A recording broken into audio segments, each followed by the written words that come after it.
Assalamualaikum warahmatullahi wabarakatuh. Pada pertemuan hari ini, kita akan sama-sama membahas tentang penawaran. Jika dalam permintaan adalah jumlah barang yang ingin dibeli, diminta atau ingin dibeli oleh konsumen, maka penawaran adalah jumlah barang yang ditawarkan produsen kepada konsumen untuk dibeli. Gitu ya perbedaannya. Dalam dunia bisnis, penawaran adalah banyaknya barang dan jasa yang tersedia dan ditawarkan oleh produsen ke konsumen untuk dibeli. Faktor-faktor yang mempengaruhi penawaran. Ada faktor lain yang mempengaruhi tinggi rendahnya penawaran. Apa saja faktor-faktornya? Yang pertama adalah harga jual. Tinggi rendahnya harga jual produk di pasaran akan meningkatkan atau menurunkan jumlah penawaran. Jika harga produknya tinggi, maka jumlah barang yang ditawarkan oleh produsen ke konsumen meningkat. Tapi jika harga jualnya rendah atau turun lebih murah, maka jumlah produk yang ditawarkan produsen ke konsumen lebih sedikit. Kenapa? Karena jika harga produknya mahal, pasti konsumen ragu untuk membeli produk tersebut, sehingga stok barang-barang di gudang atau yang diproduksi oleh perusahaan akan tetap sama kan. Misalnya perusahaan harus memproduksi produk A sebanyak 50 satu hari. Tapi karena harganya sedang tinggi atau mahal, maka permintaan akan barang A ini menurun. Jadi, stok di gudang melimpah, maka penawaran dari perusahaan ke konsumen semakin banyak barang yang ditawarkan. Tapi jika harga produk rendah, maka permintaan dari konsumen meningkat. Maka perusahaan kewalahan menghadapi atau menyanggupi permintaan konsumen yang meningkat, maka jumlah barang yang ditawarkan akan mengalami penurunan. Gitu ya. Selanjutnya adalah biaya produksi.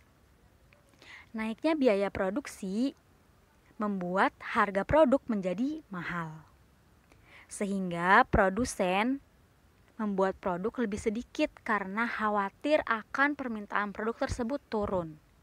Contohnya, jika biaya produksi untuk membuat es kepal Milo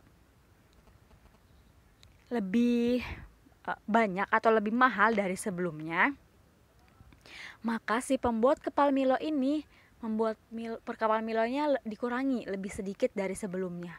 Kenapa? Karena penaikan biaya produksi ini akan menyebabkan naiknya harga jual dari es kepal Milo. Biasanya jika harga barangnya meningkat, maka jumlah permintaannya akan menurun. Maka biaya produksi bisa mempengaruhi tinggi rendahnya penawaran. Selanjutnya adalah teknologi yang digunakan. Jika perusahaan menggunakan teknologi canggih untuk menghasilkan produk, pasti jumlah produk yang dihasilkan akan lebih cepat dan lebih banyak. Maka persediaan barang di gudang akan lebih banyak dari biasanya sebelum menggunakan teknologi yang lebih canggih. Jika persediaan barang banyak, maka perusahaan harus gencar melakukan promosi atau melakukan penawaran-penawaran kepada konsumen agar stok barang di gudangnya berkurang, sehingga jumlah barang yang dijual lebih banyak. Selanjutnya adalah adanya produk pesaing. Banyaknya produk pesaing yang dijual di pasar akan menurunkan jumlah penawaran. Misalnya, ketika es kepal Milo banyak, sebelum banyak, cuma satu. Orang-orang, misalnya satu kecamatan satu. Karena waktu awal-awal es kepal Milo datang itu booming banget. Semua orang pasti mau nyobain es kepal Milo tuh kayak apa sih, mau merasakan. Emang enak ya. Nah, ketika orang-orang udah tahu nih es kepal Milo, lalu banyak lah yang jual es kepal Milo. Nah, saat si kepal Milo ini punya pesaing-pesaing yang lainnya, sama-sama dari kepal Milo, pasti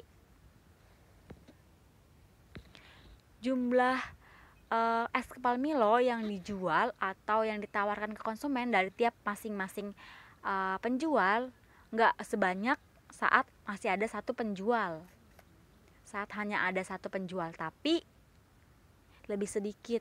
Misalnya saat saya menjual es kepal Milo sendirian, saya berhasil menjual 100 cup es kepal Milo satu hari.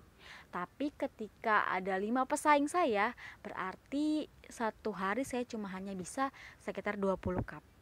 Gitu ya. Jadi adanya produk pesaing atau produk pesaing ini di sini bisa bukan es kepal Milonya juga, tapi misalnya ada Thai tea.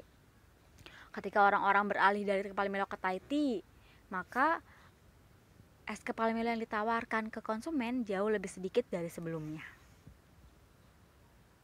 Selanjutnya adalah prediksi atau harapan masa depan. Setiap perusahaan pasti mempunyai harapan agar semakin banyak permintaan produknya. Maka ketika permintaan naik, produk harganya akan naik juga. Harapannya seperti itu. Saat harganya sudah naik, maka keuntungan untuk perusahaannya akan semakin besar. Nah, ketika permintaan naik, biasanya jumlah barang yang ditawarkan sedikit agar harganya lebih mahal. Contohnya, saat awal memasuki belajar di rumah, adanya virus corona waktu awal-awal, hand sanitizer banyak diburu oleh konsumen. Permintaan hand sanitizer ini naik. Nah, harapan dari penjual-penjual hand sanitizer ini ketika permintaan naik, dia bisa meraup keuntungan sebanyak-banyaknya.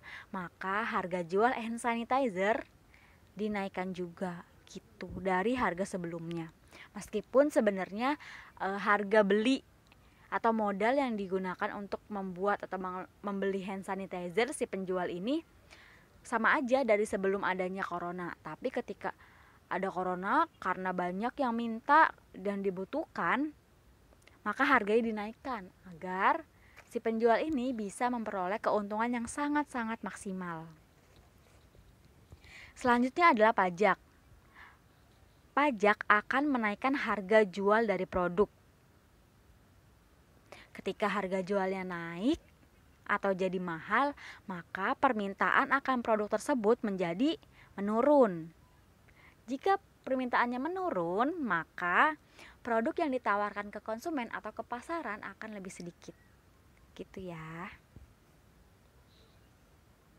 Selanjutnya adalah hukum penawaran. Hukum penawaran berbunyi, jika harga barang yang ditawarkan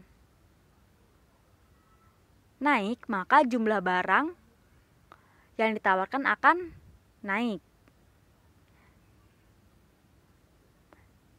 Tapi ini hanya berlaku jika tidak ada perubahan dari faktor lain. Tidak ada perubahan dari faktor apa yang tadi ya, yang 6 tadi.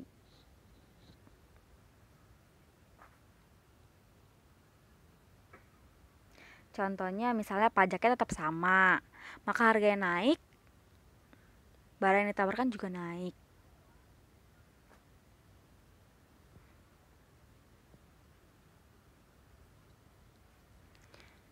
Selanjutnya kita ke kurva penawaran.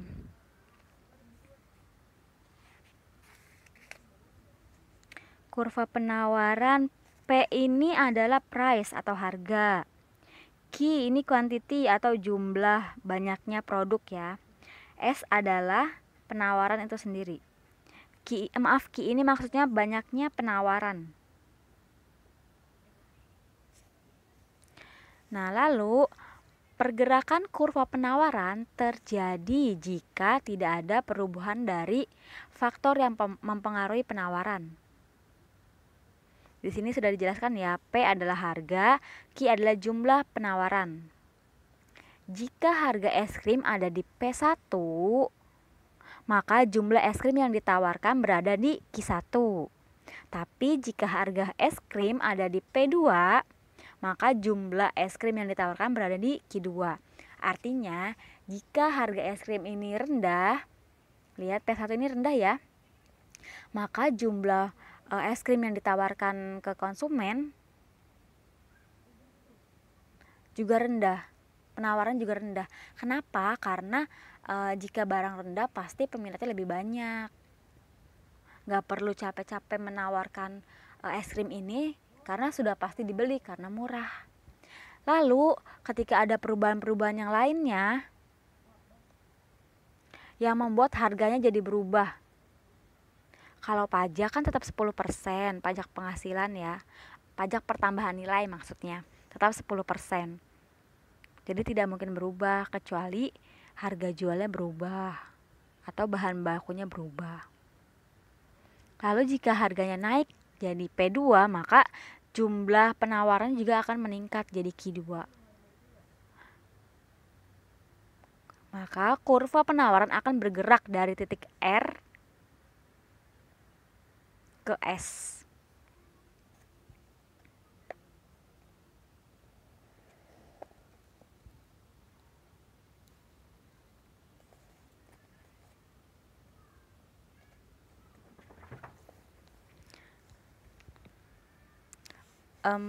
Maksudnya ini yang di bawah abaikan ya, ini bukan.